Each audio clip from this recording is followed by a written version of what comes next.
Dans cette vidéo, je vous montre quelques erreurs classiques que font les débutants au backgammon pour éviter de les reproduire. Alors regardons tout de suite, cette première position, c'est le premier coup de la partie et les blancs doivent jouer 5 et 2. Donc pour chaque position que je vais vous montrer, je vous invite à appuyer sur pause, à réfléchir au coup que vous joueriez. Dans cette position pour le 5, on n'a pas trop le choix, on ne peut pas jouer avec nos hommes à l'arrière.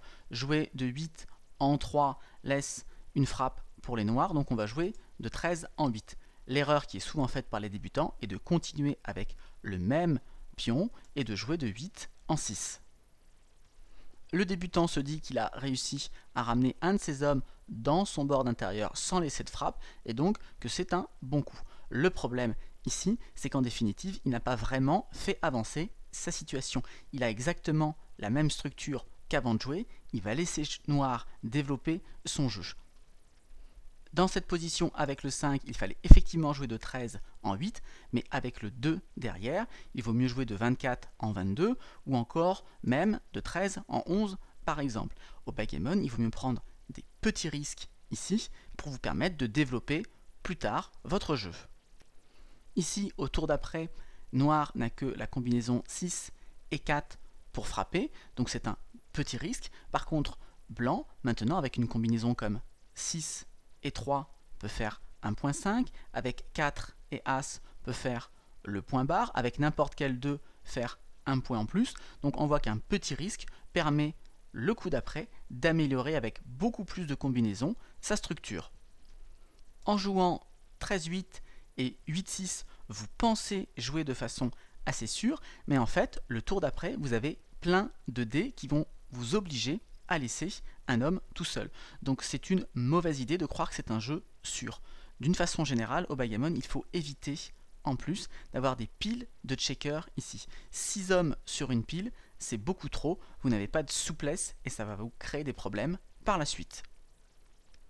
Si vous jouez dans le même état d'esprit, dans plusieurs coups vous risquez de vous retrouver dans ce type de position. Les blancs là ont une position extrêmement rigide, avec très peu de jets favorables au prochain tour. Noir, à contrario, a su développer sa position en prenant des petits risques ici, a réussi à construire des points. Il a une position très souple et donc sa structure va s'améliorer dans les prochains tours. Donc première erreur à ne pas commettre, éviter d'empiler comme ça des checkers sur un même point. Je vous invite maintenant à réfléchir à la position suivante. N'hésitez pas, comme tout à l'heure, à appuyer sur pause pour trouver votre coup. Alors dans cette position, pour le 6, on n'a pas tellement le choix. On n'a pas envie de casser le point 5 qu'on a fait chez l'adversaire. On n'a pas tellement envie de jouer de 8 en 2 non plus, puisqu'on n'a pas envie de casser le point 8. Donc a priori, il y a un seul 6 de 13 en 7. Pour le 5, maintenant, on pourrait se dire les blancs sont en avance à la course, donc pas de raison de laisser traîner ici une frappe pour perdre du terrain, donc je joue de 7 en 2. Mais en définitive, c'est une assez grosse erreur. Alors, pourquoi? Eh bien, les blancs, ici, ils viennent de tuer un checker. Qu'est-ce que ça signifie? Ça signifie que ce pion-là, il n'a plus aucune utilité pour le reste de la partie. Les points 2 et As sont faits, donc il ne pourra plus jamais servir à rien. Et donc le backgammon, c'est un jeu où vous avez deux armées de 15 hommes qui s'affrontent. Et bien si vous en avez un en moins, fatalement, c'est un désavantage. Donc il y a une règle qui dit que au backgammon, il faut essayer d'éviter de tuer trop tôt dans la partie, évidemment, des hommes. Il y a des cas de figure où vous serez obligé de le faire, mais là, c'est beaucoup trop tôt dans la partie, donc il faut absolument éviter de jouer ce coup.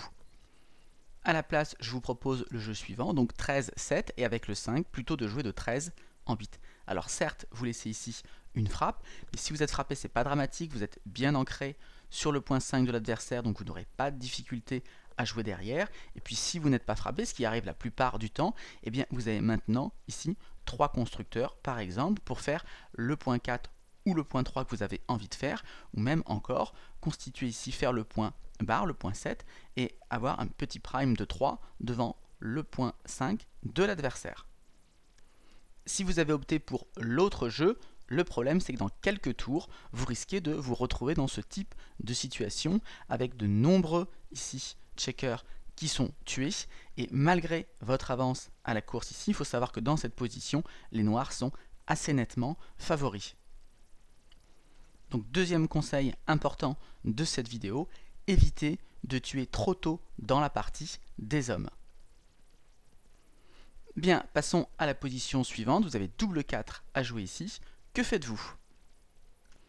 Alors très vite, au backgammon, tous les joueurs comprennent l'intérêt de jouer des doubles puisqu'ils permettent de déplacer des points sur le board. Par exemple ici, vous avez le point 24, et bien vous pouvez jouer 2-4 avec le point 24 et transformer votre point 24 en un point 20.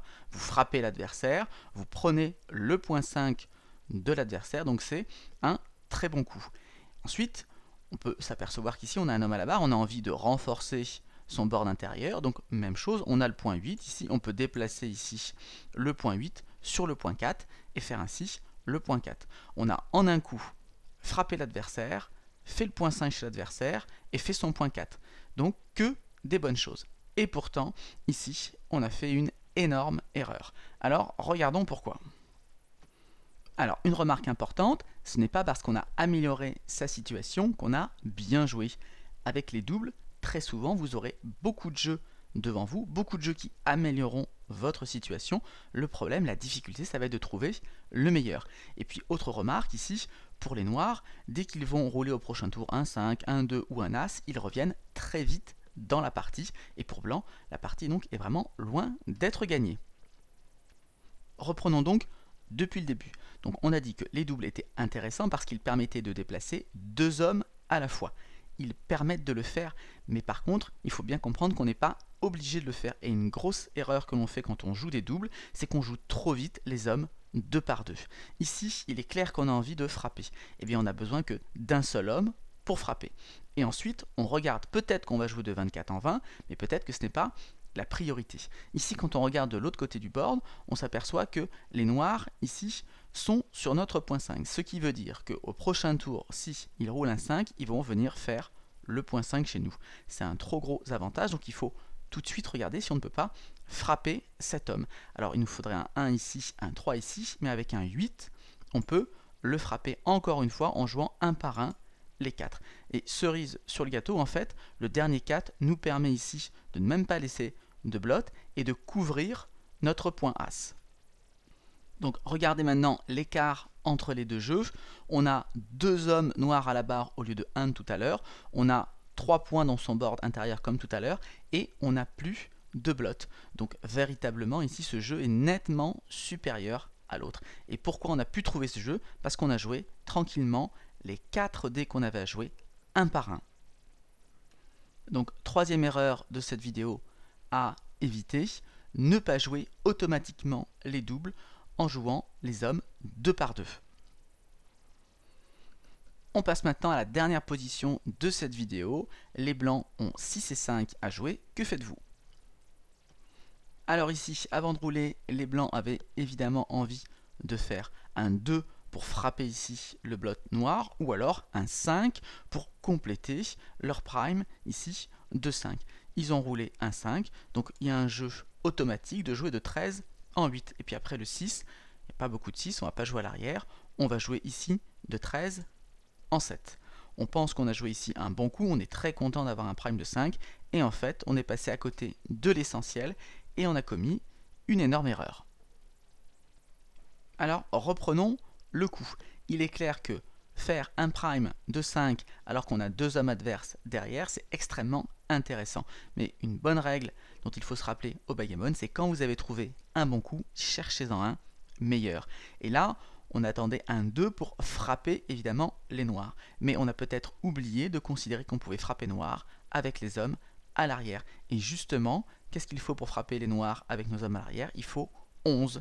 Il faut donc jouer 22, 16 et 16, 11. Et bien entendu, ici, le jeu est bien meilleur. Vous envoyez un homme noir à la barre, vous avez commencé à extraire vos hommes à l'arrière. Alors certes, vous n'avez pas complété votre prime de 5, mais vous pourrez toujours le faire au prochain tour, car il y a très peu de jets pour noir où il va rentrer et venir vous frapper. Et même si c'est le cas, vous avez encore largement l'avantage. Donc si vous avez opté pour l'autre jeu, en fait vous avez commis deux erreurs en une. Première erreur, trouver un bon jeu et s'arrêter de réfléchir. Et puis deuxième erreur qui est assez grave au backgammon, c'est de rater une frappe. Donc regardez bien quand vous avez un homme adverse qui est isolé, si vous n'avez aucun moyen de le frapper. Voilà, alors avant de conclure un petit bilan de cette vidéo, donc on a vu 5 grands types d'erreurs à éviter. Donc premier type d'erreur à éviter, ne pas empiler ses pions sur une même case, premier type d'erreur. Deuxième type d'erreur, éviter de tuer trop tôt dans la partie des hommes. Troisième type d'erreur, lorsque vous avez un double à jouer, eh bien prenez le temps de jouer un par un vos 4 déplacements. Et puis quatrième type d'erreur et cinquième type d'erreur. Donc quatrième, ce n'est pas parce que vous voyez un bon coup que c'est le meilleur, donc essayez toujours de voir s'il n'y a pas mieux à faire. Et puis cinquième type d'erreur assez facile à éviter donc de rater des frappes. Donc visualisez bien le board et regardez si vous ne pouvez pas atteindre un homme adverse isolé. Voilà, donc cette vidéo est maintenant terminée. Comme d'habitude, si vous l'avez appréciée, n'hésitez pas à la partager. Bonne partie à tous et à bientôt pour d'autres vidéos.